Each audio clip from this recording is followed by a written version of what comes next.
My neck cracks loudly as I sit up straight. I blink a few times to clear the tears out of my eyes, and the worried faces of Kojiro and Tomoe appear in my vision. You okay? What the fuck, Noriko? I spit the remnants of vomit out of my mouth. What did she even actually throw up? You don't fucking look fine. You chucked up all over the place. She'll be right. Seen this kind of thing before. What do you mean? Pretty normal to react like that to a decomposing cadaver. Surprised you're okay, Tomo? It's Tomoe. Shit. Yeah, I'm fine. I don't like him, but I've seen corpses before. Well, I thought Noriko had too. Just pictures, I guess. Yeah, but you saw all those dead people on the train station. Okay. I'm not forgetting the carnage I witnessed at the train station thanks to Kotomi either. Somehow, seeing a stiff cadaver in a body bag was so much more overwhelming. Right. Are you really Corpse Girl? Apparently. Come on, let's get you up. Tomoe grabs me in sort of a bear hug and lifts me to my feet. Sorry about the vomit. It's fine. It's fucked up, but it's fine. Call it a day? I put my weight on my unsteady feet and step away from Tomoe. No. There's something I need to do. I stare straight at the corpse in the body bag. Her face is still exposed, lifeless, expressionless.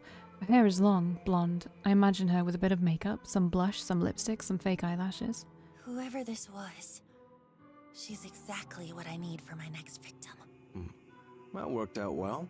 Can we get her into the van? Okay, I'll grab a trolley. Tomoe, give me a hand? Ugh, if I have to. I nod and whisper a small thanks to both of them.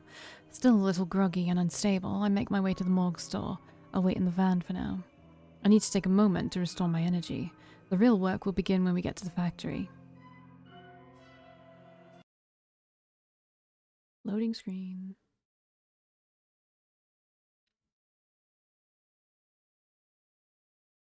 We arrived at the factory after a brief pit stop at my apartment to collect my makeup kit. Kojiro managed to fix the lock on the front entrance, meaning we didn't have to try and shimmy a cadaver through the side window. He even found a proper key for the place on one of the rusted workbenches. Tomoe helped to drag a workbench to the center of the factory floor, and we hoisted the cadaver on top of it. Kojiro unwrapped it from the HRP, which he explained simply meant human remains pouch. Staring down at the body before me, I now begin to wonder why I freaked out so much at the morgue. It's just a body, a lifeless thing that was once somebody, but now has no meaning in its existence. It's kind of gross, but it's not really that bad. Ugh. I'm glad you've come around, but I still don't want nothing to do with it. Right, so we're here. We got your body. What now? I fetch my makeup kit from the floor beside the workbench and place it next to the corpse. We're going to make this body look as close as possible to this girl. I flash my phone at Kojiro and Tomoe, showing off the photo of Emi Katsuno that was submitted to Corpse Girl's website. Right. But why? Because then we can photograph it and convince the victim, Emmy, that it's her own dead body. Why? I furrow my brow.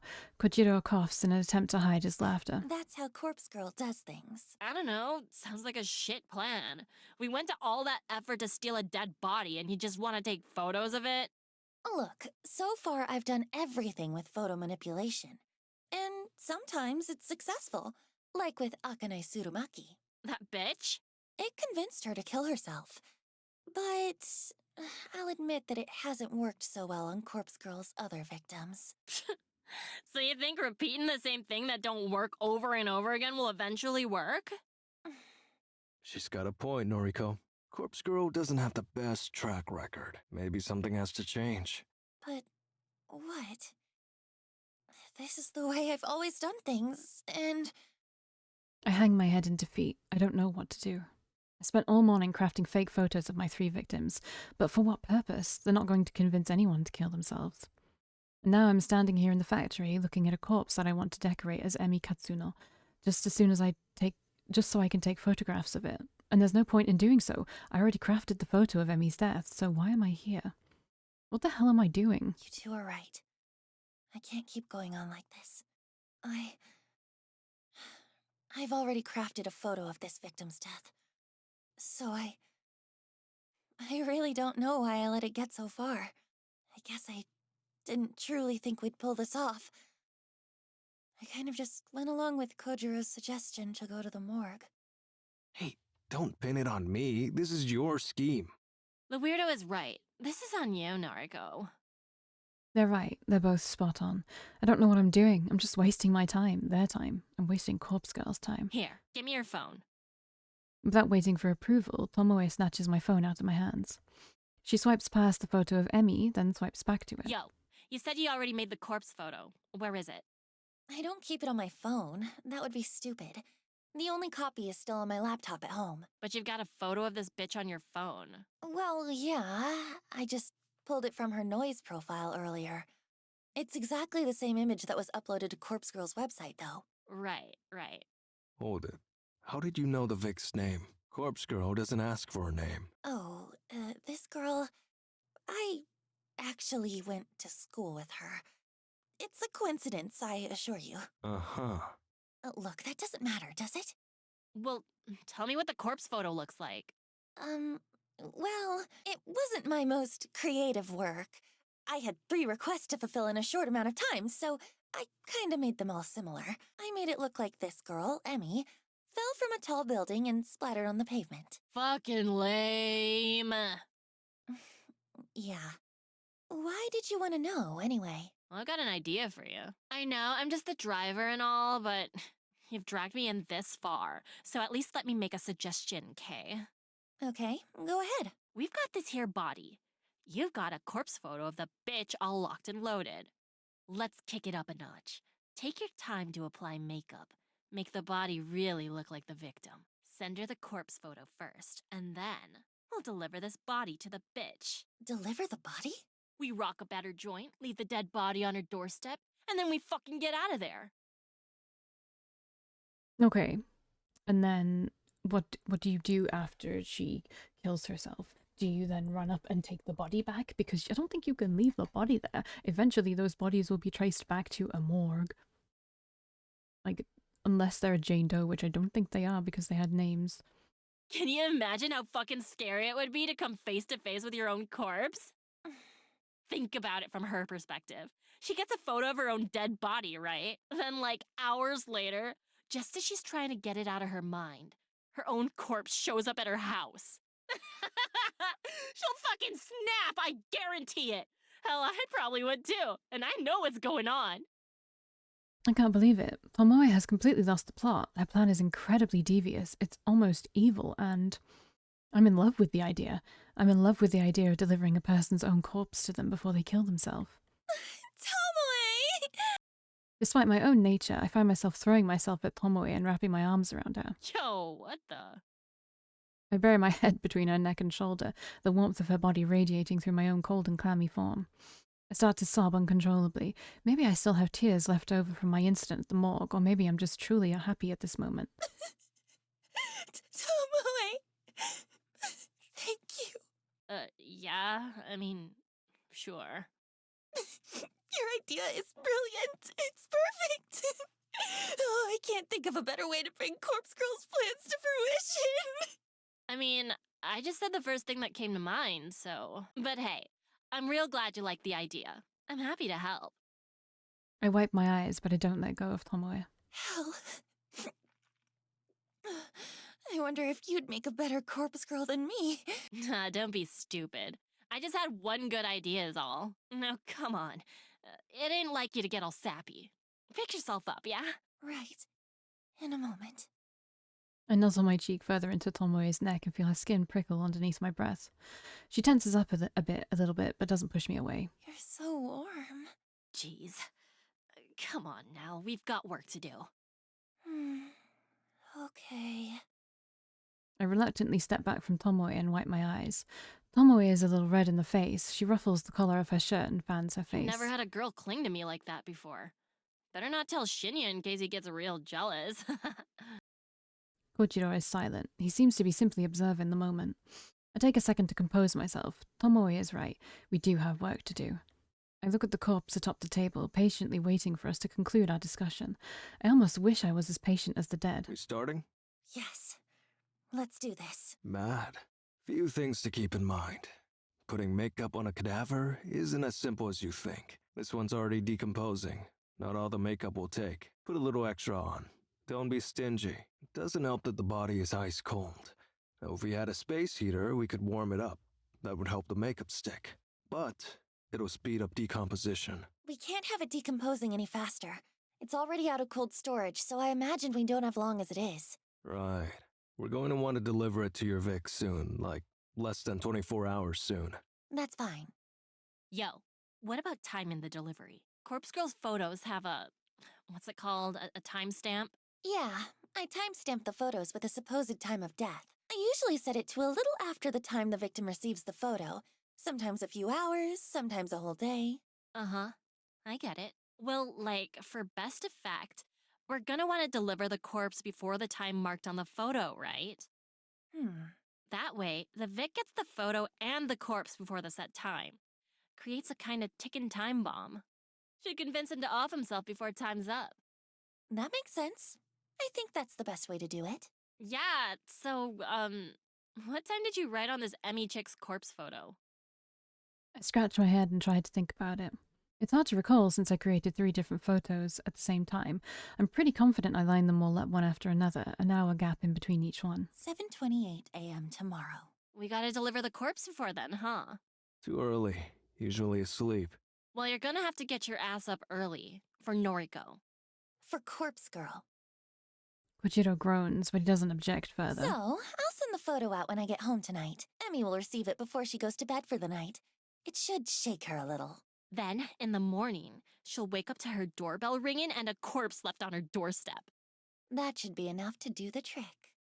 Think you're both forgetting something. Where are we delivering the corpse? Are you dense? We're delivering it to this Emmy bitch's home. Sure, of course. But where does she live? Got her address? Oh, Ah, shit. A hole in the plan, a massive flaw that we completely overlooked. Our stunned silence is the only answer Kojiro needs. This whole thing is a bust. Kinda disappointed in you, Noriko. Thought Corpse Girl was some mastermind. Some genius worth worshipping. I don't have a response to that comment. Bile begins to rise in my throat as a pit opens up inside my stomach. Turns out everything so far has been sheer luck. Well, I'm out. Use the factory if you want, but I'm not sticking around. Kojiro waves half-heartedly and walks away. I can't say anything to stop him. My thoughts are frozen, locked in place, chained down by humiliation and anxiety. Hold up just one fucking second. Of course, Tomoe never fails to grab somebody's attention. Kojiro turns back. We're just getting started here. Of course there's gonna be hiccups. We'll iron out all the details as we go. Don't just abandon Noriko like that. Corpse Girl has done more for me than Ride you'll or die. ever know. Ride or die, baby. That's so? Yeah, it is. So I'm gonna stand by her side. If you're a coward, feel free to bow out now. But if Noriko means anything to you, anything at all, then just swallow your fucking doubts and help her out. Tomoe. I never thought she'd be the one to make a rousing speech, short and simple though it was. Right. Suppose we did make a deal after all? Though, nothing really stopping me from taking cadavers from the morgue whenever I want now. You don't have the van, dumbass. Still, I guess I'll help you out. But if this keeps going astray, I really will walk away. Fine, but follow through on this one victim at least. I managed to gather up enough strength to make a simple plea. please. I can't do this without you. Okay. Find Emmy's address. If Tomoe drives, I'll handle moving the corpse in the morning. I nod firmly. Okay, I'll work it out. Thank you, Kojiro. Kojiro waves once again and takes his leave. The heavy steel door at the front of the factory slams shut behind him. Phew. Okay, got any ideas? Maybe one. Can you call Shinya? Ask him if he remembers Emi Katsuno from school, and see if he knows where she lives. Shinya? Oh yeah. He said once that you went to school together. Guess he might know Emmy too, huh? My thoughts exactly. I'm going to make a call as well. I quickly make a call to Aoi. As soon as the phone is ringing, I look up at the skylight above. The sun has nearly disappeared from the sky, and we're running out of light. If there was electricity connected here, we wouldn't have a problem, but if it gets much darker than this, we're going to struggle to apply makeup to the cadaver. Noriko? Hey, me again. Feels like we just spoke this morning, hey? It was this morning. Yeah. Listen, just a quick question. Do you remember Emi Katsuno from school? Katsuno? Okay, that's really freaky, Noriko. Huh? What is? I bumped into Katsuno just today at the mall. It's all diverging. You're kidding. I'm serious.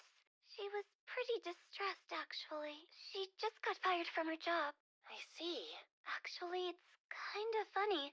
I spoke with you about Corpse Girl's website this morning, and I spoke to Katsuno about it too. Really? Seems like there's someone she wanted dead. Maybe. I'm not sure. Perhaps her boss that fired her? Interesting. Why are you asking about her anyway? It's an odd question, but do you happen to know where she lives? Yes. Wait, seriously? Mm-hmm. Want me to send you her address? Are you going to visit her? Oh, Howie. If you could send her address, then I'll really owe you one. Sure. I'll text it through. I didn't think you'd actually know it, but I wanted to ask anyway. No problem. I followed her home today from the mall, so I guess it worked out well for you. Hang on. Aoi followed Emmy home from the mall, like she stalked her? What did you say? Oh, I followed Emmy home today. I got on the train carriage behind hers. Well, don't worry. She didn't see me. Howie, what are you talking about? Well, I wanted to find out if she was going to use Corpse Girl's website, since I recommended it to her and all. I don't know what to say. Hey, I'm still at work, okay? I shouldn't really be talking on the phone. We'll chat later. Bye-bye. Howie, wait, don't hang up. The phone call ends abruptly. I'm baffled by the fact that Aoi followed Emmy home. I can't quite figure out what must have been going through her head at the time. But right now I don't have the time to worry about it. I need to finish up here at the factory. I notice that I have an unread message on my phone. I open it up to find Aoi has sent me Emmy's full address. Well, at least I got the address. You got it? Nice. Shinya barely remembered the chick, apparently, so it wasn't really helpful, sorry. No trouble. We got what we needed. It's getting dark. Help me put some makeup on the corpse. Okay, show me that photo of Emmy again. We better do this properly. Right.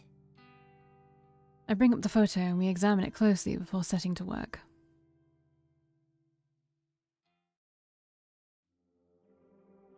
By the time I get home, I'm completely drained. I barely have the energy to open the front door.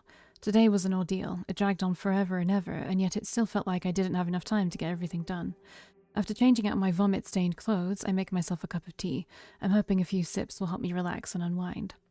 I sit down on the couch, cup in hand. When it's cool enough to drink, I take a sip and feel a little bit of today's pressure lift from my shoulders. My laptop is sitting next to me. I know I shouldn't bite off more than I can chew today. If I check for new messages, I'll probably regret it.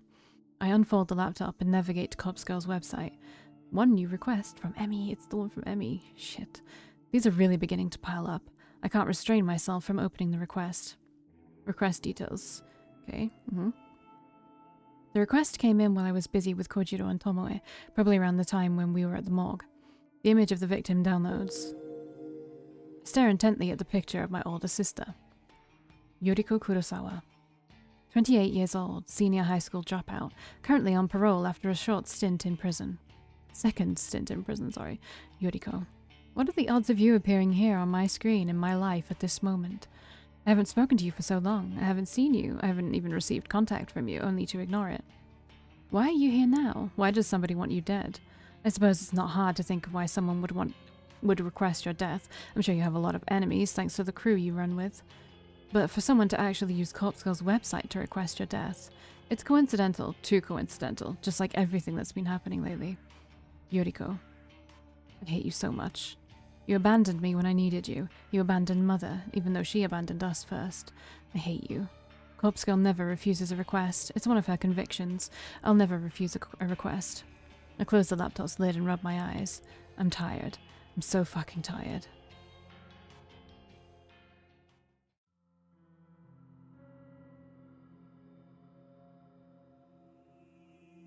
She's dead. Splattered in the flower bed. Probably matches the photo you sent. Wish I'd seen that. Thanks, Kojiro. And thank Tomoe for me. No prob. Where are you, anyway? Parking lot across the road. Perfect view of her apartment. People are coming outside. Must have heard the splat. Mad. We'd better gun it. See ya. Okay, Bye. I hang up the phone and a smile fights its way across my tired face. Emi Katsuno is dead.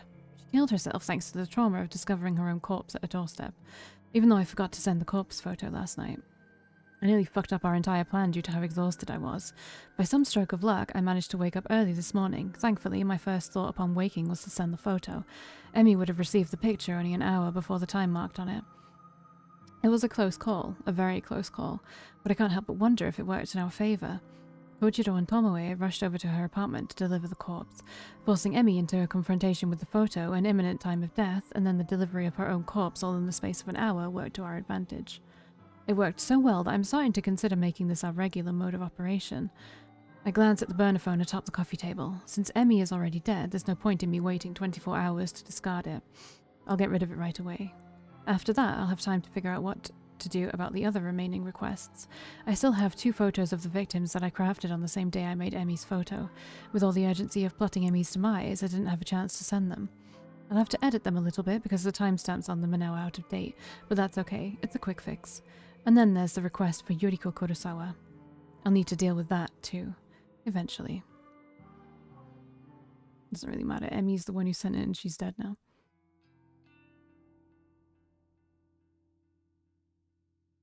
A quiet morning at the library is just what I need to escape from the chaotic whirlwind that I've been trapped in for the last few days, or weeks.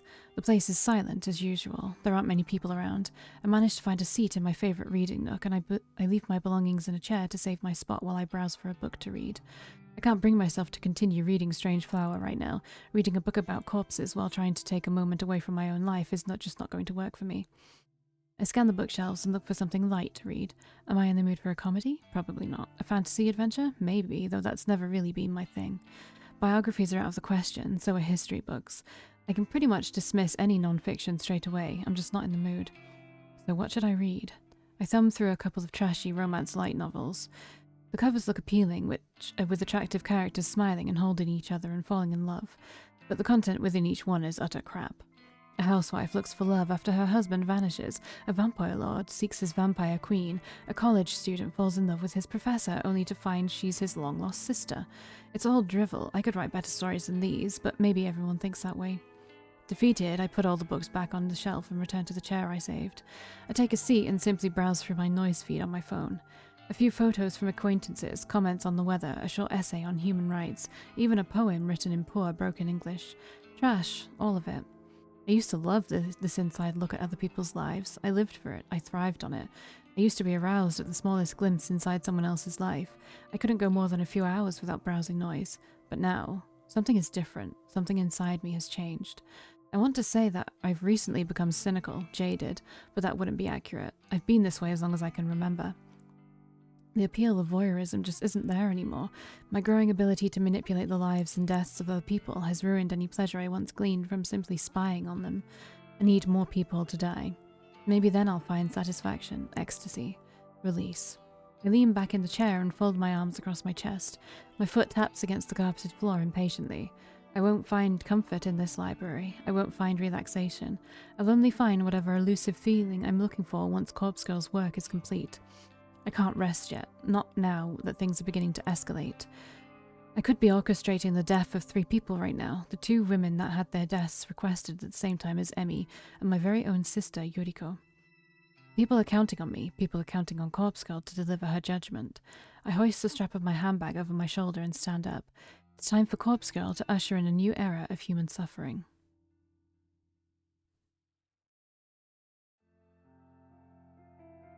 Okay. A bizarre string of similar deaths in Tokyo over the weekend have left police and detectives completely baffled. We have Chief Detective Fujikawa at the Tokyo Metropolitan Police Department in the studio today to discuss the events. According to eyewitness reports, a young woman plummeted to her death from an apartment building on Saturday morning. 2 other women suffered a similar fate in different locations late on Sunday night. Police have not yet released information on the identities of the young women. Would you care to share your thoughts, Detective Fujikawa? We cannot rule out the possibility of homicide in these cases. Police recovered additional bodies at the site of each death. In each instance, a look-alike corpse matching the appearance of the victim was found. This cannot be mere coincidence. I believe that a single perpetrator is behind the deaths of all 3 women. Leaving a look-alike corpse at the scene of each crime seems to be some sort of psychotic calling card. It's clear that the death of each victim was premeditated. In cases like these, the perpetrator is often looking to be caught, even if only subconsciously. It won't take long to track them down. Once forensic analysis reveals the identities of the look-alike corpses, we will be able to uncover how and where they were obtained. We will bring the perpetrator to justice. Police are urging citizens to be cautious in the coming weeks. If you see anyone behaving suspiciously, please call the following number. Damn, this shit's really starting to blow up. Yeah, it's about time. 3 deaths in 1 weekend. Corpse Girl is on fire. She couldn't have done it without you. And Kojiro. So, thanks. I know those corpse deliveries yesterday were rather last minute. No problem. Had nothing better to do anyway. I've still got Where's one Shinya victim ready to lately? conquer, but I'm not sure when to go through with it. What's the issue? It's someone I know. So? Didn't bother you when we stuck it to that Emmy chick. This is a little different. It's my sister. Yo, hold up. You've got a sister? Mm-hmm. Yuriko. She's older than me. Shit. And like, someone requested her death through Corpse Girl's website? Seems like it. Jeez. What are the chances? I'm wondering the same thing. Well, think it over a bit longer. You might want to lay low for a while anyway. Sounds like Shinya's dad is all over this case. Sorry? Shinya's dad? That detective guy, Fujikawa. What? He's Shinya's dad? Yep, friggin' scary guy. Had an awkward dinner with him and Shinya a while back. Wow. You know, I met him once before. You did? He certainly was intimidating. But don't worry, we only met by chance. Had nothing to do with Corpse Girl. Alright. As long as he doesn't know your identity, you should be fine. Still, what's your next move? I'll think over what to do about my sister for a little longer. But as soon as more requests come through the website, I'm going to fulfill them. I don't have the luxury of time. I can't just lay low like you said. Sheesh, when did you grow a pair? I'm serious. I'm tired of lagging behind. Corpse Girl is on a winning streak now. It's up to me to keep it going. Okay. Well, just let me know when you need me. Thanks. I will. Well, back to work or whatever. I turn back to my computer after Tomoe leaves. 3 deaths in 1 weekend. Corpse Girl truly is at the top of her game. It was a bit of hard work, but in the end I managed to pull through, thanks to a bit of luck, of course. Yesterday, after returning home from the library, I had a sudden burst of inspiration. I ran a reverse image search on the photos of the 2 women that was submitted to Corpse Girl's website. It was pretty easy to locate their noise profiles thanks to that. I was kind of shocked when I saw that we all shared 2 mutual friends on Noise, Emi Katsuno and Yuriko Kurosawa. A bit of digging through their profiles revealed their names to be Fuyumi Amano and Manami Sachiko. They both worked at the same store as Emi and my sister. It struck me then that all of these requests must somehow be related, but that didn't matter so much. Tracking down Amano and Sachiko's address wasn't as difficult as I'd feared. I contacted Tomoe and she told me she was familiar with the store they worked at. She volunteered to head over there and see if she could access the employee records. Apparently the whole job was so easy that she managed to walk in and out in 3 minutes flat. She said that none of the staff even batted an eyelid as she walked in, and she simply strode into the back room, rummaged through the filing cabinet and snapped a photo of the employee contact sheet. With that information at our disposal, nothing stood in our way of delivering lookalike corpses to their homes. A few hours shared between the morgue and the factory, and it was done. Both Amano and Sachiko killed themselves within an hour of each other. So far, the kill rate of delivering a photo and then a corpse is 100%. I can only imagine the thoughts that must go through someone's mind when they're faced with their own corpse. The looming dread, hopelessness, and fear of inevitability have proven to be so overwhelming that suicide becomes the only viable option. Because of this development, I finally ruled out the possibility of Corpse Girl's victims being murdered by some mysterious stranger. I only ever invented that theory due to the strange circumstances in which Ruri Hatano died. After all, she was hung from a scarecrow in an uncannily similar fashion to the corpse photo I invented for her. None of the other victims' deaths since have made me truly suspicious that another party could be involved. All of them have clearly been suicides, or in the case of Eiichi Hanada, coincidental accidents. But Mummy Ida's death was an outlier since she was likely killed out of self-defense. I'm about 90% certain that Corpse Girl's power lies in the ability to convince the victims to end their own lives. There's no third-party murderer acting on her behalf. And I've begun to suspect that the power I hold is no esoteric arcane force. It's not some supernatural art. It's not witchcraft or sorcery or some holy power bestowed upon me from on high. The power Corpse Girl holds is simple determination. Grit, resolve. My will to end lives is what drives me to craft convincing corpse photos and deliver lookalike cadavers. That in itself is enough to act as the knife twisting in a victim's side. It's enough to compel those weak of heart and weak of mind to end their lives. If that's all my power ends up being, I'm happy. I'm happy that I can be the instrument that delivers Corpse Girl's justice, regardless of whether or not it's through mundane or mysterious methods. As long as victims continue to drop like flies in the wake of Corpse Girl's ascension, I will remain content. And this is only the beginning. Alright. I'm gonna stop here for today.